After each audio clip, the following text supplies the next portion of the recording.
প্রশাসনের নিয়ন্ত্রণ নিয়ে নীল নকশার নির্বাচনের ষড়যন্ত্র চলছে, অভিযোগ জামায়াতের। পিয়ার সহ 5 দফা দাবিতে ইসলামী দলগুলোর মানববন্ধন।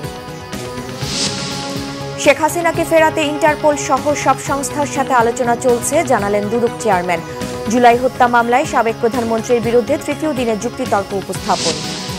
গুমের অভিযোগে আটক সেনা কর্মকর্তাদের সেনা আইনে বিচারের দাবি এক্স ফোর্সেস অ্যাসোসিয়েশনের। তড়িঘড়ি করে বিচার হলে প্রশ্নবিদ্ধ হবার আশঙ্কা। 35 বছর পর কাল চাকসু নির্বাচন, ক্যাম্পাস জুড়ে ব্যাপক নিরাপত্তা। মধ্যরাতে শেষ হচ্ছে রাকসু নির্বাচনের প্রচার।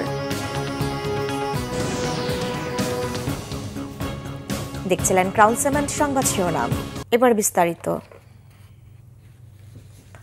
প্রশাসনের নিয়ন্ত্রণ নিয়ে নীল নকশা নির্বাচন আয়োজনের চেষ্টা চলছে বলে অভিযোগ করেছেন জামায়াতের নায়েবে আমির ডক্টর সৈয়দ আব্দুল্লাহ মোহাম্মদ তাহের। তিনি বলেন, পিআর পদ্ধতিতে নির্বাচন এবং জাতীয় নির্বাচনের আগে গণভোট আয়োজনের সিদ্ধান্ত না নিলে দাবি আদায়ে কঠোর আন্দোলন হবে। আর ইসলামী আন্দোলনের মুখপাত্র গাজী আতোয়ার রহমান বলেছেন, একটি দলকে ক্ষমতায় নিতে মেকানিজম করছে নির্বাচন কমিশন। মুহিবুল্লাহ মুহিবের রিপোর্টে বিস্তারিত। জাতীয় নির্বাচনের আগে জুলাই সনদ নিয়ে গণভোট আয়োজন এবং পিআর পদ্ধতি বাস্তবায়ন সহ 5 দফা দাবিতে ঢাকা মহানগরীতে 7টি রাজনৈতিক দলের মানববন্ধন। মানববন্ধনে বাংলাদেশ জামায়াতে ইসলামীর নায়েবে আমির ডাক্তার সৈয়দ আব্দুল্লাহ মোহাম্মদ তাহের বলেন, বিএনপি ক্ষমতায় যাওয়ার আগেই মানুষ তাদের পদত্যাগ চাইতে শুরু করেছে। শান্তিপূর্ণ আন্দোলনে সরকারের কানে পানি না গেলে কঠোর আন্দোলন ঘোষণার হুঁশিয়ারিও দেন দলটির নেতারা। আমরা আগে চেয়েছিলাম যে স্থানীয় সংসদ নির্বাচন হোক, নানা কারণে ব্যাখ্যা দিতে চাই না।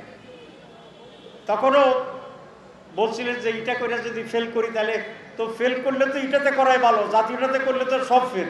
সরকারের 4-5 উপদেষ্টা একটি বিশেষ দলের পক্ষে সকল নিয়োগকে নিয়ন্ত্রণ করে নতুন করে যদিও নির্দলীয় সরকার প্রশাসনকে একটি দলের দলীয় সরকারে পরিণত করার চেষ্টা করছে। আমি পুলিশের ঊর্ধ্বতন কর্মকর্তার সাথে আলোচনা করেছিলাম, সেখানেও একই রকমের কথা যে প্রচন্ড চাপ কোন একটি দলের লোকদেরকে নিয়োগ দেওয়ার জন্য। আমরা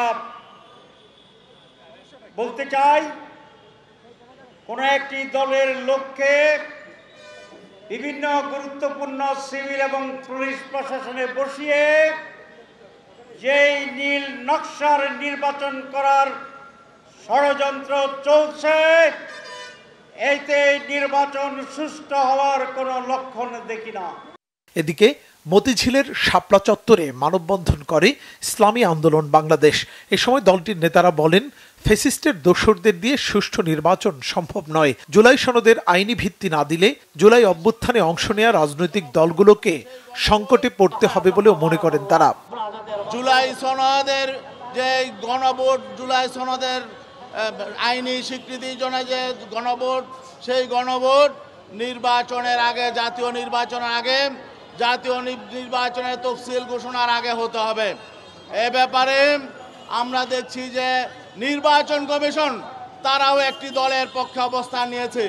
একজন নির্বাচন কমিশনার তিনি বলছেন যে জাতীয় নির্বাচনের সঙ্গে গণভোট হওয়া নাকি উচিত। জাতীয় নির্বাচনের সঙ্গে গণভোট হওয়ার জন্য না নির্বাচন কমিশন যে পক্ষপাতমূলক বক্তব্য করছে, আমরা নিন্দা জানাই। ফ্যাসিবাদী আওয়ামী শাসন আমলের মতো দেশে আর কোনো ভোট আয়োজন করতে দেয়া হবে না বলেও সাফ জানিয়ে দেন মানববন্ধনে অংশ নেয়া নেতারা। মুহিবুল্লাহ মুহিব, বাংলা ভিশন, ঢাকা। আগামী নির্বাচনে যোগ্য নারী প্রার্থীকে মনোনয়ন দেবে বিএনপি, জানিয়েছেন দলের স্থায়ী কমিটির সদস্য বেগম সেলিমা রহমান। সকালে নারী ও শিশু অধিকার ফোরামের খুলনা, বাগেরহাট ও সাতক্ষীরা জেলার সমন্বয় সভায় তিনি একথা বলেন। সেলিমা রহমান আরও বলেন, ফেব্রুয়ারির নির্বাচনে সরাসরি ভোটে 5% নারী প্রার্থী দল থেকে মনোনয়ন পাওয়ার সম্ভাবনা। এই সংখ্যা আরও বাড়তে পারে, যার মধ্য দিয়ে নারীরা নিজেদের অধিকার প্রতিষ্ঠা করতে পারবেও, জানান তিনি। এদিকে নারী ও শিশু অধিকার ফোরামের সদস্য সচিব নিপুণ রায়চৌধুরী বলেন, আগামী নির্বাচনে বিএনপি অবশ্যই যোগ্য নারীকে দলীয় মনোনয়ন দেবে এবং তারা জনগণের ভোটে বিজয়ী হবেন। তারা মানে নমিনেশন দেবে, এর চেয়ে বেশি কেউ ইচ্ছা হলে দিতে পারে। এটা হলো তাদের অঙ্গীকার, মানে যেটা ঐক্যমত কমিশনে যেটা হয়েছে, সবাইকে বলবে অন্তত 5% আপনারা দেন, যাতে করে নারীরা নিজেরা নিজেদের অধিকার বুঝে উঠতে পারে। জুলাই আগস্ট হত্যাকাণ্ডে মানবতা বিরোধী অপরাধের মামলায় শেখ হাসিনা সহ 3 জনের বিরুদ্ধে তৃতীয় দিনের যুক্তিতর্ক উপস্থাপন চলছে। এর আগে রবিবার বিচারপতি গোলাম মুর্তজা মজুমদারের নেতৃত্বাধীন ট্রাইব্যুনাল 1-এ যুক্তিতর্ক উপস্থাপন শুরু হয়। আওয়ামী শাসন আমলের গুম, খুন, অপশাসনের বিভিন্ন বিষয় তুলে ধরেন চিফ প্রসিকিউটর তাজুল ইসলাম। জানান কিভাবে পর্যায়ক্রমে 1/11-তে মইনুল ফখরুলের সহায়তায় ক্ষমতায় আসা আওয়ামী সরকার ফ্যাসিস্টে পরিণত হয়, যার ধারাবাহিকতায় ক্ষমতায় টিকে থাকতে শেখ হাসিনার নির্দেশে জুলাই গণহত্যা সংঘটিত করে তারা। এদিকে কুষ্টিয়ায় 6 জনকে হত্যার ঘটনায় মানবতা বিরোধী অপরাধের মামলায় জাসদ সভাপতি হাসানুল হক ইনুর বিরুদ্ধে অভিযোগ গঠনের পরবর্তী শুনানি 23 অক্টোবর নির্ধারণ করেছে আন্তর্জাতিক অপরাধ ট্রাইব্যুনাল 2। গত 25 সেপ্টেম্বর ইনুর বিরুদ্ধে গণহত্যায় সহযোগিতা সহ 8টি নির্দিষ্ট অভিযোগ দাখিল করা হয় ট্রাইব্যুনালে। বিচার বিভাগের জন্য আলাদা সচিবালয়, গুম, দুদক ও মানবাধিকার আইন আগামী কয়েক সপ্তাহের মধ্যে সম্পন্ন হবে, জানিয়েছেন আইন উপদেষ্টা ডক্টর আসিফ নজরুল।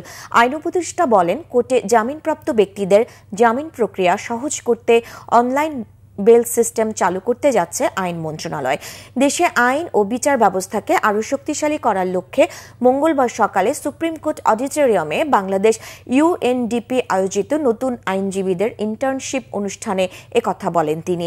আইন উপদেষ্টা জানান, জামিনপ্রাপ্ত ব্যক্তি জামিন পাওয়ার আগে 12টি ধাপ অতিক্রম করতে হয়, অনেক ধাপে টাকাও দিতে হয়। তাই ভোগান্তি কমাতে অনলাইন বেল সিস্টেম চালু করা হচ্ছে, যা দ্রুত ও সহজ করবে জামিন প্রক্রিয়া।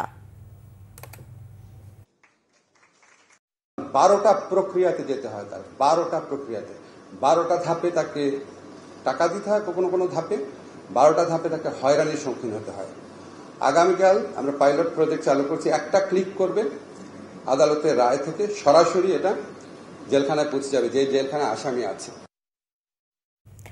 নির্বাচনে দুর্নীতিগ্রস্ত ব্যক্তিকে মনোনয়ন না দেওয়ার আহ্বান জানিয়েছেন দুর্নীতি দমন কমিশনের চেয়ারম্যান আব্দুল মোমেন।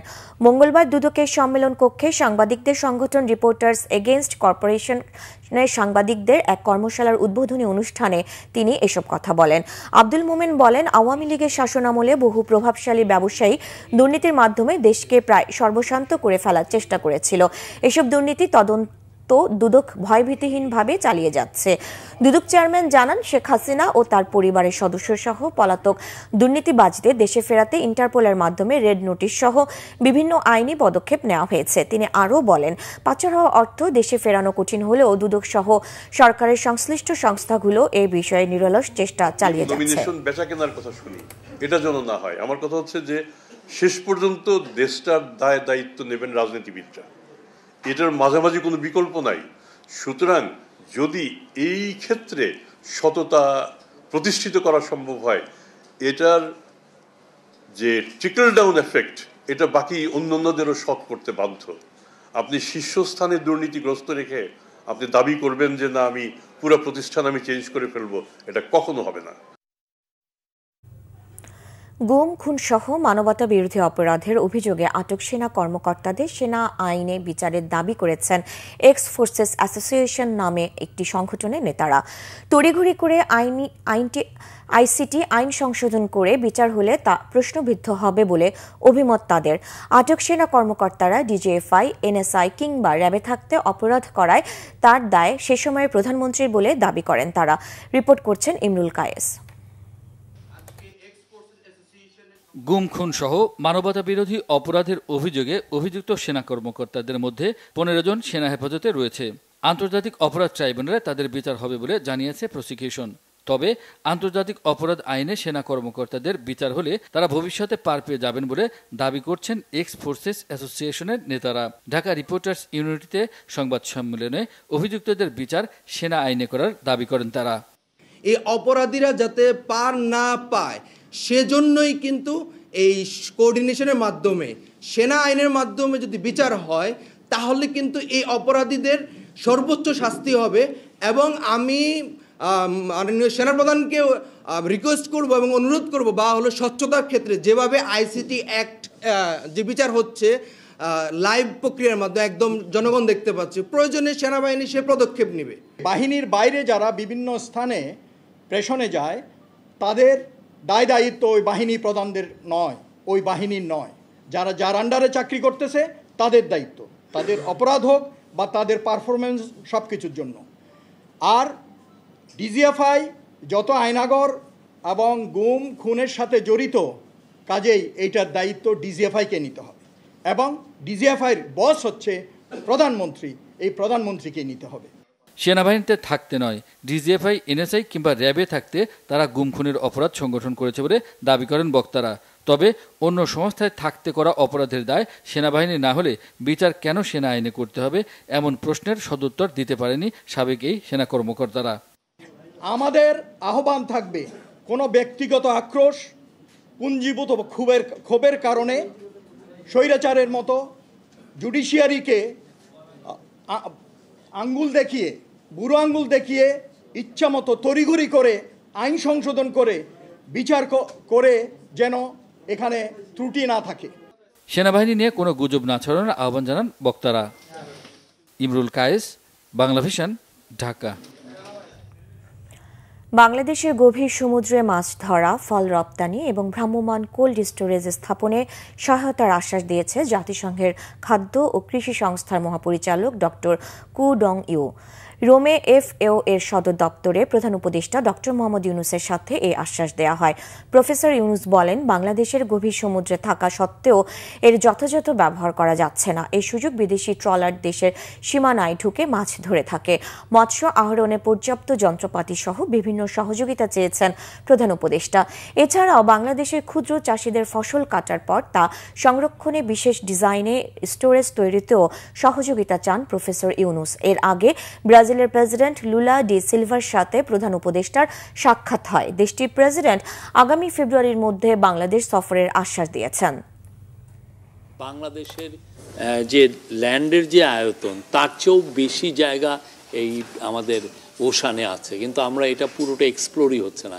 আমাদের এই জায়গায় আসলে অন্যান্য দেশের ফিশিং ট্রলার এসে মাছ ধরে নিয়ে চলে যাচ্ছে। তো এই বিষয়ে আমাদের এখানে ফিশিং স্টক কেমন আছে, ফিশের কোয়ান্টিটি কীরকম হবে, এবং সেইটা আমরা লাভজনকভাবে আমরা এটাকে ক্যাচ করতে পারবো কিনা, সেগুলো নিয়ে আলাপ হয়েছে। এবং এটা যাতে চিফ অ্যাডভাইজার বারবার এই কথাটা এই সম্মেলনে এসে বলছে। ৩৫ বছর পর আগামীকাল হতে যাচ্ছে চট্টগ্রাম বিশ্ববিদ্যালয় কেন্দ্রীয় ছাত্র সংসদ, চাকসু ও হল সংসদ নির্বাচন। এরই মধ্যে প্রচারণা শেষ। ব্যালট পেপারে OMR পদ্ধতিতে হবে ভোট গ্রহণ ও গণনা। সুষ্ঠুভাবে ভোট গ্রহণের সব প্রস্তুতি নিয়েছে নির্বাচন কমিশন। পুরো ক্যাম্পাস জুড়ে নেওয়া হয়েছে 4 ধাপের নিরাপত্তা ব্যবস্থা। চট্টগ্রাম থেকে শাহেদা পিয়ার রিপোর্টে বিস্তারিত। রাত পোহালেই বহুল আকাঙ্ক্ষিত চাকসু নির্বাচন, যে নির্বাচনের জন্য চট্টগ্রাম বিশ্ববিদ্যালয়ের শিক্ষার্থীদের অপেক্ষা ৩৫ বছরের। সবশেষ ১৯৯০ সালে হয়েছিল চাকসুর ভোট। দীর্ঘ প্রতীক্ষার অবসান ঘটিয়ে বুধবার সকাল ৯টা থেকে শুরু হবে ভোট গ্রহণ, চলবে বিকেল ৪টা পর্যন্ত। এরই মধ্যে সার্বিক প্রস্তুতি শেষ করেছে নির্বাচন কমিশন। 5টি অনুষদে হবে ভোট কেন্দ্র। প্রতিটি কেন্দ্রে 12টি করে মোট 60টি ভোট কক্ষ থাকবে।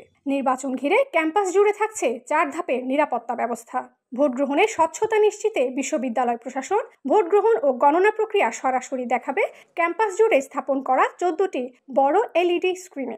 জাল ভোট রোধে ভোটার তালিকায় থাকছে শিক্ষার্থীদের ছবি। 40টা ভোট দিতে গড়ে যে সময় লাগে তার থেকে অতিরিক্ত সময় ধরে গোপন কক্ষ তৈরি করেছি। ছবিযুক্ত ভোটার তালিকা, স্বচ্ছ ভোটের বাক্স এবং ব্যালট পেপার, গোপন কক্ষ, এভরিথিং রেডি। আর একটা জিনিস আমরা যোগ করেছি, সেটি হলো আমাদের শিক্ষার্থীদের কোনো ধরনের কনফিউশন যেন না থাকে। আমরা প্রতিটি কক্ষে সিসি ক্যামেরা লাগিয়েছি এবং সেটি দৃশ্যমান থাকবে কেন্দ্রের বাইরে থেকে। এদিকে সুষ্ঠু নির্বাচনের প্রত্যাশা জানিয়ে ভোটাররা বলছেন প্যানেল নয়, ভোট দেবেন প্রার্থীদের যোগ্যতা বিবেচনায়। আমাদের যে প্রার্থীরা আছে সবাই আর কি মোটামুটি অনেক কোয়ালিটিফুল এবং তারা সিস্টেম বেজ রাজনীতি করে। কেউ ভোট দেওয়া বাকি থাকবে না, ভোট দিতে আসা। শহর থেকেও সবাই আসবে ভোট দিতে, তারা নিজেদের যোগ্য প্রার্থীকে বাছাই করে নেবে। চাকসুর মাধ্যমে কোনো নির্দিষ্ট দল ক্ষমতায় গিয়ে যেন মানে চাকসুটাকে বিনষ্ট করতে না পারে। তো পরিবেশ আপাতত মূলত আমরা ভালোই দেখতেছি এখানে। চাকসু নির্বাচনে মোট ভোটার ২৭,৫১৬ জন। কেন্দ্রীয় সংসদে ২৬টি পদের বিপরীতে প্রতিদ্বন্দ্বিতা করছেন ৪১৫ জন প্রার্থী এবং হল ও হোস্টেল সংসদে যথাক্রমে ১৪ ও ১০টি পদের বিপরীতে প্রতিদ্বন্দ্বিতা করছেন ৪৯৩ জন। শাহিদা পিয়া, বাংলা ভিশন, চট্টগ্রাম। এদিকে আজ মধ্যরাত থেকে শেষ হচ্ছে রাজশাহী বিশ্ববিদ্যালয়ের রাকসু নির্বাচনের প্রচারণা। শেষ মুহূর্তের প্রচারণায় প্রতিপক্ষকে তিল পরিমাণ ছাড় দিতে নারাজ প্রার্থীরা। ভোটারদের মন জয় করতে প্রার্থীরা ছুটে বেড়াচ্ছেন ক্যাম্পাস থেকে শুরু করে শহরের ছাত্রাবাসগুলোতে। বিভিন্ন সমস্যার সমাধান সহ নানা প্রতিশ্রুতি দিয়ে ভোটারদের মন জয় করার চেষ্টা করছেন প্রার্থীরা। জয়ের ব্যাপারে আত্মবিশ্বাসী ছাত্রদল, ছাত্র শিবির, স্বতন্ত্র প্রার্থীরাও। ভিপি প্রার্থীরা বলছেন সব পদে যোগ্যতা সম্পন্ন শিক্ষার্থীদের নিয়ে সাজানো প্যানেল বেশ সাড়া পাচ্ছেন। জয়ের ব্যাপারে আশাবাদী তারা। নির্বাচনী তফসিল ৪ দফা কাটাছেড়ার কারণে কিছুটা ভাটা পড়লেও গত কয়েকদিন থেকে উৎসব মুখর পরিবেশ বিরাজ করছে ক্যাম্পাসে। শিক্ষার্থীদের একটি চমৎকার ভোট উপহার দেওয়ার আশ্বাস উপাচার্যের। কেন্দ্রীয় শহীদ মিনারে তৃতীয় দিনের মতো চলছে এমপিওভুক্ত শিক্ষক কর্মচারীদের অবস্থান কর্মসূচি। মূল বেতনের ২০% হারে বাড়ি ভাড়া ভাতা বৃদ্ধি সহ ৩ দফা দাবিতে লাগাতার কর্মসূচি ও দেশব্যাপী কর্মবিরতি পালন করছেন তারা। দাবি আদায় না হলে লং মার্চ টু সচিবালয় কর্মসূচির পাশাপাশি কঠোর আন্দোলনের হুঁশিয়ারি এমপিওভুক্ত শিক্ষক ও কর্মচারীদের। ৩ দফা দাবিতে তৃতীয় দিনের মতো অনির্দিষ্টকালের কর্মবিরতি ও কেন্দ্রীয় শহীদ মিনারে অবস্থান কর্মসূচির পাশাপাশি আজকের মধ্যে প্রজ্ঞাপন জারি না হলে সচিবালয় অভিমুখে পদযাত্রা কর্মসূচি পালন করার ঘোষণা দেন তারা। প্রজ্ঞাপন জারি না হলে প্রয়োজনে সকল শিক্ষার্থীদের নিয়ে রাজপথে নামার কথাও জানান তারা। শিক্ষকদের যৌক্তিক দাবি মেনে নেওয়ার জন্য সরকারের প্রতি জোর আবেদন জানান আন্দোলনকারী। সংবাদ শেষ করব ক্রাউন সিমেন্ট শিরোনামগুলো আরেকবার জানিয়ে।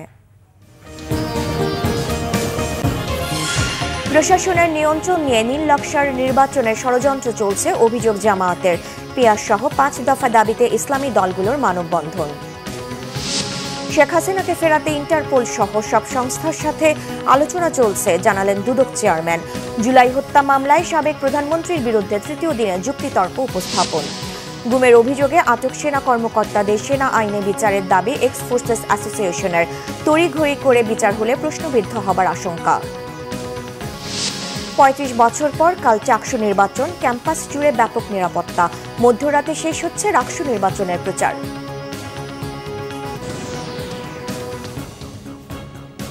এই ছিল এখনকার মতো। পরের সংবাদ বিকেল ৪টায়। এর আগে ৩টায় রয়েছে নিউজ টপ 10, দেখার আমন্ত্রণ রইল।